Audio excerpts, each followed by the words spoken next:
Bonjour, donc nous allons continuer notre travail avec le livre Maths et Matrices, le langage C appliqué aux mathématiques. C'est un wikibook. Alors on va travailler dans le chapitre Gauss-Jordan. Alors nous allons voir un nouveau chapitre, l'inverse avec Gauss-Jordan. Alors je vous laisse charger ces fichiers H, d'accord? Et on va juste commencer par le premier fichier principal. Alors c'est le C. Voilà.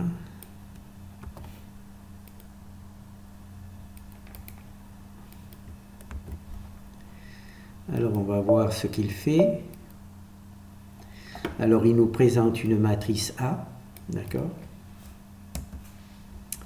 Et en fait il calcule l'inverse de la matrice avec l'algorithme de Gauss-Jordan, c'est-à-dire l'algorithme que l'on a vu précédemment, et il calcule aussi l'inverse de la matrice avec le déterminant, l'adjointe, et c'est ce qu'on a vu quand on a étudié le déterminant, d'accord? Donc là. Et on voit que les deux valeurs sont identiques, d'accord? Avec 4 chiffres après la virgule. Voilà. Donc là, on va le tester avec Octave, voir si on a le même résultat.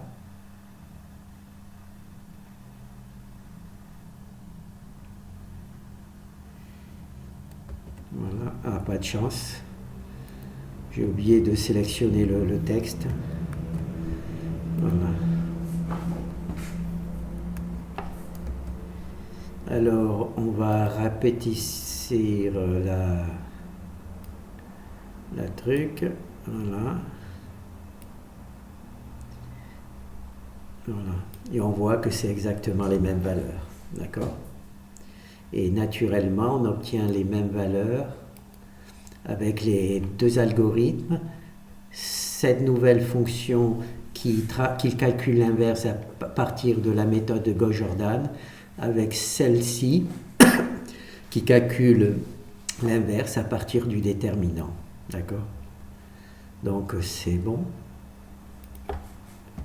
Bon, on peut faire un autre exemple. Voilà.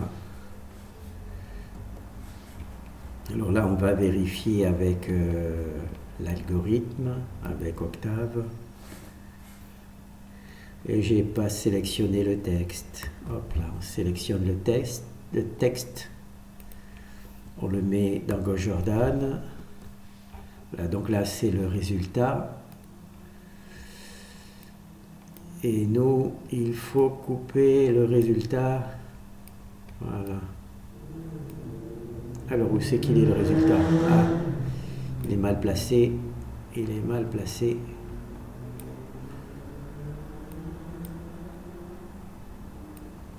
Voilà. Et oui, donc là, je suis obligé de le mettre en dessous. Donc ça, c'est les 4 premières colonnes. 1, 2, 3, oui. Non, les 5 premières colonnes. D'accord, c'est une matrix 6 de 6 colonnes. Donc on voit pour la colonne 6, 63, 63. Bon, jusqu'à 4 chiffres après la virgule, c'est les mêmes valeurs. Et là, c'est la dernière colonne, que je ne sais pas comment on fait, voilà. La dernière colonne qui est là. D'accord? Donc ça, c'est bon, hein? On a vu que cela semblait fonctionner. Donc aujourd'hui, on a à notre actif deux fonctions qui permettent de calculer l'inverse. D'accord? Il y a la fonction que l'on vient d'écrire, enfin que l'on va aller voir, c'est celle-là, inverse par l'algorithme de Gauss-Jordan, et la version précédente qui était calculée à partir du déterminant. D'accord? Déterminant, adjointe, etc. Donc là, ce qu'on va faire, c'est résoudre deux systèmes d'équations. Donc on va utiliser l'inversion des matrices pour résoudre un système de la forme AX plus B. Donc on inverse A et on le multiplie B par l'inverse. Voilà.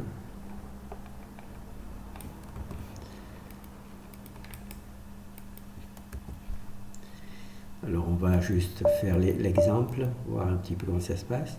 Bon, alors nous voulons trouver x tel que ax égale b. Si A est une matrice carrée, et si A a un inverse, alors nous pouvons trouver x par cette méthode, c'est-à-dire que on multiplie A par l'inverse de A, ce qui nous donne la matrice identité, donc elle disparaît, et là on multiplie l'inverse de A par B, ce qui nous donne la valeur de x. Pour vérifier le résultat, vous pouvez multiplier A par x pour retrouver B. Donc une fois qu'on a la valeur de x, on fait tout simplement cette opération, on multiplie A par x, A par x, et on doit retrouver B. D'accord? Dans un premier temps, x est l'inconnu, on le calcule en appliquant l'inverse de A à x et à B, c'est ici, d'accord? Bien sûr, il faut que A soit carré et qu'il y ait un inverse. Et ensuite, on fait l'inverse, c'est-à-dire qu'on prend A et on prend la valeur de x, on les multiplie ensemble pour essayer de voir si on peut retrouver B. Alors là, nous avons A, d'accord? On va supposer que A est inversible. Donc, on calcule la valeur ici, c'est l'inverse. Ici, on multiplie l'inverse de A par B et on obtient cette valeur. Donc ça c'est la valeur de x. Et ensuite, donc B, ça c'est la valeur qui était donnée. Et là, on multiplie A par x et on obtient bien les valeurs données. Donc on va voir ça sur le code. Donc A est toujours inversible puisqu'on essaie d'avoir une matrice carrée. Ça, elle est carrée. Hein. Et puisqu'il y a le même nombre de lignes que de colonnes, et en plus, comme on s'arrange pour que le déterminant ne soit pas 0, donc on aura toujours des matrices inversibles, d'accord? Donc ça simplifie les choses. Là, on imprime A et B. Là, on calcule l'inverse de A en l'imprimant, voilà. Et là, on multiplie l'inverse de A par B, d'accord? Et donc, on obtient X. D'accord? Quand on multiplie l'inverse de A par B, on obtient x. D'accord? Et ensuite, ici, on multiplie A par x et on obtient T. Et en fait, T, c'est B. T, c'est la valeur de B. D'accord? Donc, on va relancer. Voilà. Donc là, on présente A et B. On va voir comme ça. Donc c'est ici le code. Hein. On affiche la valeur de A, on affiche la valeur de B. Donc c'est cette partie-là. Maintenant là, on calcule l'inverse de A. D'accord? Et ensuite, on calcule l'inverse de A.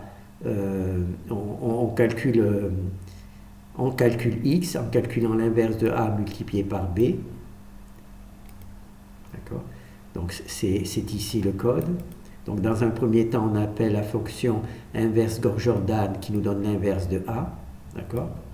Et une fois qu'on a l'inverse de A, on multiplie l'inverse de A par B pour obtenir X. D'accord? Donc c'est cette partie-là. Donc on continue. Hein. Et ensuite, ici, on affiche B et on affiche le produit de A par X qui doit être égal à B. Voilà. Ici, ensuite, on affiche ici B. Et puis ensuite, on affiche ici le produit de A par X. C'est multiplier A par X, ça donne T. Et en fait, T, c'est égal à B. D'accord? C'est ici qu'on voit que B et A de X, c'est égal à T, et T est égal à B. D'accord? On a les mêmes valeurs. Voilà. Donc là, on a vu le code de l'exemple. On peut faire un autre exemple. Donc là, c'est une nouvelle matrice, A et B. Donc là, on calcule l'inverse de A. C'est la première étape. Ensuite, on multiplie l'inverse de A par B, ce qui nous donne X, ce qui nous permet de résoudre le problème que l'on veut résoudre. Et ensuite, on vérifie. Donc là, B, c'est la valeur donnée au départ. On fait le produit de A par X que l'on a calculé. On obtient bien les valeurs de départ. Voilà. Donc ça, c'est bon. On va faire l'autre exemple.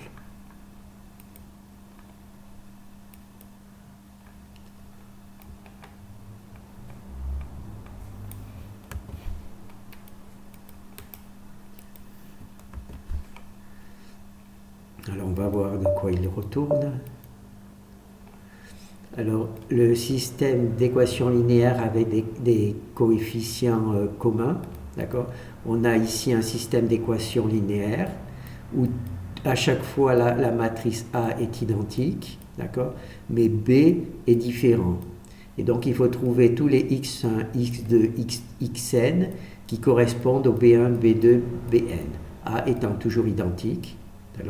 Donc là, on peut écrire le système d'équations de cette manière, c'est-à-dire qu'on associe à A d'abord x1 et ensuite x2, x3, c'est-à-dire en gros ça s'écrit comme ça, mais où les x, le grand X, c'est enfin une collection de petits x, parce qu'il y a plusieurs solutions comme il y a plusieurs B, B1, B2, B3, d'accord.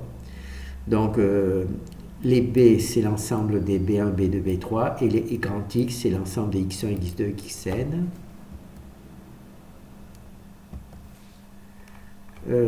Oui. Donc il n'y a pas d'explication autre. Il y a bon. Ah si, j'ai sauté une page.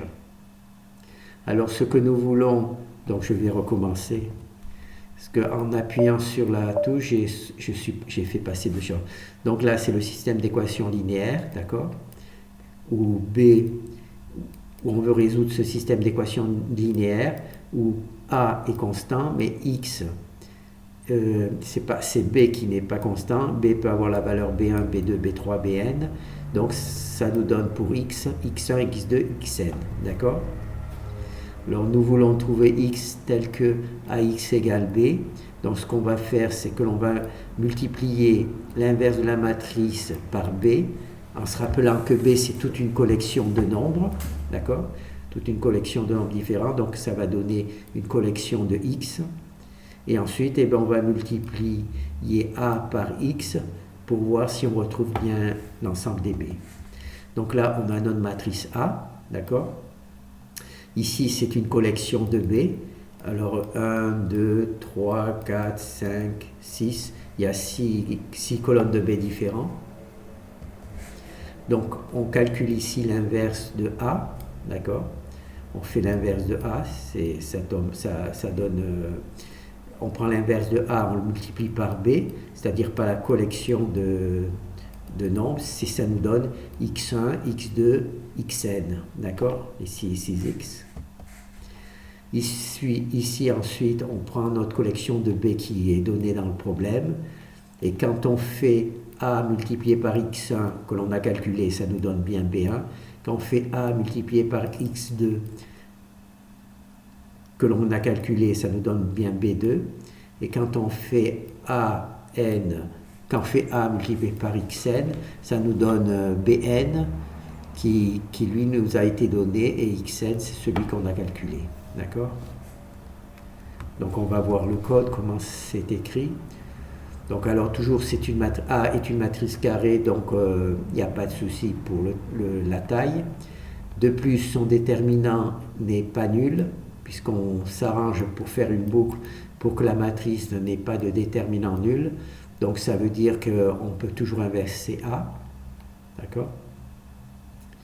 Peut-être qu'on va lancer aussi. Oh là. Voilà. Donc là, c'est bon. Alors maintenant, ici, on imprime A et les B1, B2, B3, B4. C'est ici, hein. On imprime B et B1, B2, B1. Donc on lance. Voilà, on imprime A et les B1, B2, B3, B4, ainsi de suite. Alors juste pour rappeler, la fonction qui imprime une matrice, c'est PMR, P pour print. Alors on met le nom de la matrice que l'on veut imprimer. Là, il faut se rappeler le nom de space. On imprime space, voilà.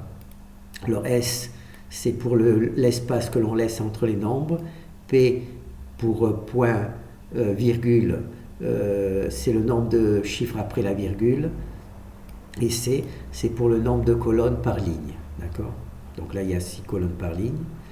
Donc ça, on a donc imprimé cette valeur-là qui apparaît ici, A et B. Donc maintenant, je vais... Donc là, on calcule l'inverse et on multiplie l'inverse par B pour obtenir les x1, x2, xn.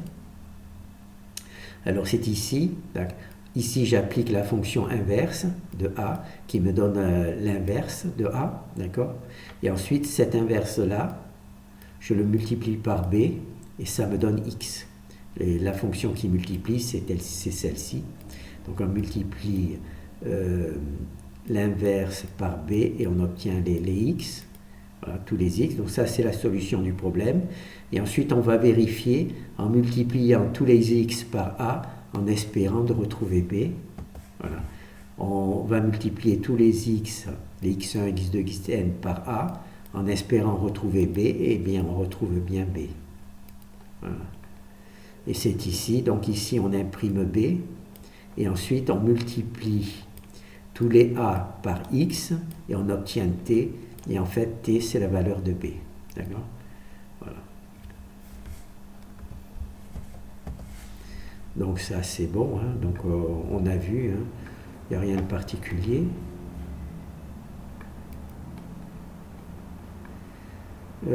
Donc là on a vu tous les exemples, on a récupéré. Bon, ben, on va voir ici la fonction inverse, à quoi elle ressemble.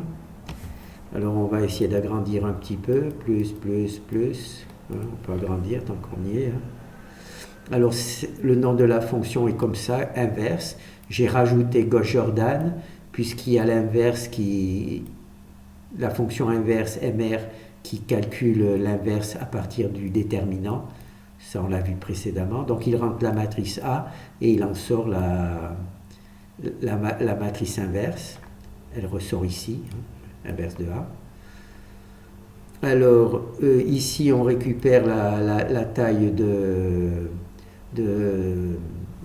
nombre de lignes de la matrice. C'est aussi le nombre de colonnes puisque c'est une matrice carrée obligatoirement pour qu'on puisse calculer l'inverse. Donc là c'est la taille en mémoire qui est la taille du langage C. Là en faisant un retour en décrémentant R, on passe à la taille mathématique. Donc une fois qu'on a la taille mathématique, eh bien, on peut créer une matrice comme ça. D'accord? Là, c'est le nombre de lignes de la matrice. Là, c'est le nombre de colonnes de la matrice A. Et là, c'est le nombre de colonnes de la matrice B. D'accord? Et là, on crée une matrice AID. Vous savez, c'est la même matrice que l'on a fait... comment on dit déjà? Je vais essayer de le faire rapidement. Donc, quand on veut inverser une matrice... Ah, je me suis trompé de logiciel. Si on veut, par exemple, imprimer une matrice, on va prendre 3,3, d'accord? On veut calculer l'inverse d'une matrice 3,3. Donc, on a ici... comment ça s'appelle? A, B, C, D, E, F, G, H, I. D'accord? Là, on a notre matrice 3-tas. On y a associé la matrice identité 1, 1, 0, 0, 0, 0, 0 et 0. D'accord? Et en appliquant Gauss-Jordan, d'accord? Cette partie-là va se transformer en une matrice identité 0, 1, pardon, 0, 1, 0, 0, 0, 0, 1. Et là, il va y avoir A', B', C', D', E', F', G', H', I', et cette partie-là va représenter la matrice inverse. Donc là, c'est A, et là, c'est l'inverse. D'accord? D'accord. Et ça, c'est en appliquant à ce système d'équations l'algorithme de Gauss-Jordan, il va transférer toutes ces valeurs de l'autre côté, de ce côté, et en transférant ces valeurs de l'autre côté, il va donner l'inverse, d'accord? Pardon. Donc c'est ça. Donc c'est ici, on crée une matrice identité, d'accord? Et on associe, c'est ici, alors on copie A et B, c'est-à-dire A, la matrice A et la matrice identité pour faire la matrice AID. Cette matrice-là, la matrice A, et là, on va l'appeler ID, identité, d'accord? Et donc là, ça fait la matrice AID, d'accord? Ça, c'est ce qui... Donc là, je crée la matrice identité, et là, je copie A et B, les deux matrices A et B, je les transforme en AID, c'est-à-dire cette première partie, d'accord? Ensuite, j'utilise simplement la méthode qui inverse Gauss-Jordan. Ça, c'est la méthode qui travaille sur les pivots. Hein. Ce n'est pas la vraie inverse Gauss-Jordan, c'est la méthode qui travaille sur les pivots. Donc ça, on a déjà vu hein, comment on fait pour travailler sur les pivots sur plusieurs travails, aussi bien le déterminant que la fonction. Là, on trie le nombre de lignes, le nombre de colonnes. Vous vous rappelez, les colonnes sont désorganisées, donc on les remet en place. Là, on trie le nombre de lignes, d'accord? On remet en ordre les colonnes et les lignes. Et ensuite, là, on copie l'inverse de la matrice dans A, d'accord? Là, on a notre matrice AID que l'on a calculée ici. Hein, et là, on copie la matrice inverse ici, dans cette truc. Et là, naturellement, on a notre matrice inverse. D'accord? Donc cette fonction, elle copie. Je n'arrive pas à la lire, donc je ne sais pas pourquoi. Inverser AI, copie inverse de A à copier l'inverse de A. Ah d'accord, c'est comme ça. Copier l'inverse de A. Donc là, on copie l'inverse de A, et l'inverse de A se trouve dans ID, et on le copie, on le met là. Voilà. L'inverse de A se trouve donc là, A, c'est A, là, c'est la matrice identité, d'accord? Et là, la matrice A s'est transformée en matrice identité, donc on copie ID, cette partie-là, ça devient l'inverse. D'accord? Et on le copie dans... Voilà, là, j'ai peut-être pas bien choisi le mot. Copier l'inverse de A. Ah oui, ça peut être correct. Copier l'inverse de A. Donc on récupère l'inverse de A qu'on a calculé et qui se trouve dans le système d'équation AID, et on le sort. Donc, et comme ça, on l'a là. Et ensuite, là, on arrête, disons qu'on détruit les matrices intermédiaires. D'accord? Est-ce que la matrice A est détruite? Non, elle n'est pas détruite puisqu'elle est copiée sans être modifiée. Donc la matrice A, elle n'est pas détruite, ce qui est intéressant. Donc là, on a vu la fonction inverse. D'accord? Donc on revoit, on rentre une matrice A, on rentre la nouvelle matrice qui va s'appeler inverse A, qui sortira ici, d'accord? Alors on crée une matrice identité qui a la même taille que A, donc c'est une matrice identité oui, qui a le même nombre de lignes et de colonnes que A, comme c'est une matrice carrée, donc le même nombre de lignes et de colonnes que A, d'accord? C'est cette fonction-là, vous vous rappelez, hein, cette fonction qui récupère les valeurs dans la mémoire, donc il faut qu'elle retire la colonne 0 et la ligne 0 pour que ça se passe bien, et puis ensuite elle appelle la fonction qui crée les matrices standards. Je vais peut-être vous le montrer pour... Alors ça s'écrit VI. Maintenant, je ne sais plus où c'est qu'elle est, celle-là. Ah ben voilà, c'est VI2. Voilà. Donc là, c'est la fonction standard qui permet de construire la matrice. Et là, c'est la matrice qui récupère directement en mémoire le nombre de lignes et le nombre de colonnes. Le problème, c'est que là, ça tient compte de la ligne 0 et de la colonne 0. Donc on les retire. On retire la ligne 0, on retire la colonne 0. Et ensuite, on appelle la fonction normale de construction de matrice, qui est celle-là. D'accord? Voilà. J'ai trouvé utile de temps en temps j'ai trouvé utile de temps en temps de travailler avec les valeurs directement en mémoire. D'accord? Malheureusement, quand on fait ça, il faut modifier leur taille, puisque la taille ne correspond pas. Entre la taille du langage C et la taille du mathématique, il y a la ligne 0 et la colonne 0 qu'il faut retirer. D'accord? Donc là, on crée une matrice identité de la bonne taille. D'accord? Ici, on récupère la taille de la matrice. D'accord? On récupère la taille de la matrice A et on retire la colonne 0, la ligne 0.